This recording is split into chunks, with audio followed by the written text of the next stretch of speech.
So we're reviewing how to eliminate the parameter. So I can pick either of these to solve for t. I'm just going to go with this one. I'm going to divide both sides by a -4. So we get t is equal to a positive over a negative is just negative. So this is negative x over 4. So we know what t is. Now in my y equals equation, we can replace t with what we just found. We know that t is equal to negative x over 4. And from here we can just simplify this problem. We're already done, but we're going to simplify. So y equals 2 times a negative x is negative 2x over 4 minus 3. And whenever you have a fraction, you need to simplify it. So divide the numerator and the denominator by 2. So you're left with a -2 divided by 2 is a -1. So this remains negative x. And 4 divided by 2 is 2. So this is your final answer.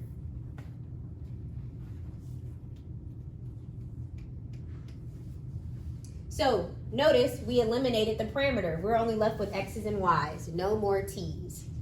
Okay, let's try the next example. So here I'm going to solve for t again. I want the t to be by itself, and we need to keep in mind this formula. Cosine squared plus sine squared is equal to 1. So let's get the cosine t by itself. First, you should have subtracted 3. So you have x minus 3 equals 4 cosine t. From here, you're going to divide both sides by 4. So you're left with cosine t is equal to x minus 3 over 4. Now let's work on this side. I'm going to add 1. So I get y plus 1 equals 7 sine t. And then divide both sides by 7. So you're left with sine t equals y plus 1 divided by 7. Now we're going to use this trig identity.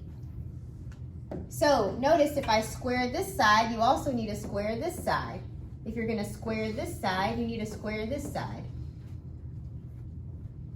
So I'm almost done. I have cosine squared and a sine squared. If you add them together, you get 1. So if I add these two together, I'll get 1. So my formula, or my equation, is x minus 3 divided by 4 squared plus y plus 1 divided by 7 squared equals 1. Because remember, this is just cosine squared, and this is just sine squared.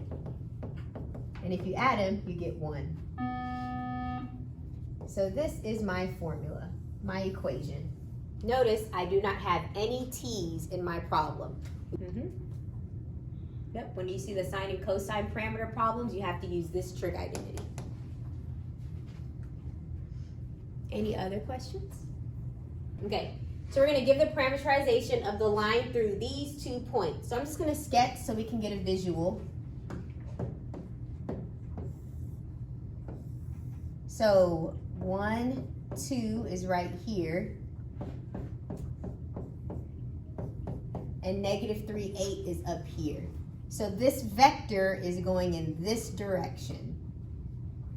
This is the point 1, 2. This is the point -3, 8. Okay, so first let's find the slope, how it changed. How did it get from this point to this point? Because this is where we're starting. We call that the initial point, and we call the ending point the terminal point. What came last? Okay, so we always start here and we're going in this direction.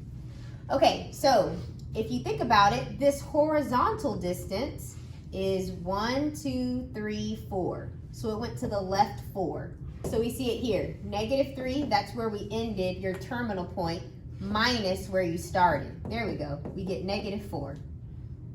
Okay, now this vertical distance, if I count it, it's 1, 2, 3, 4, 5, 6. So this vertical distance is 6.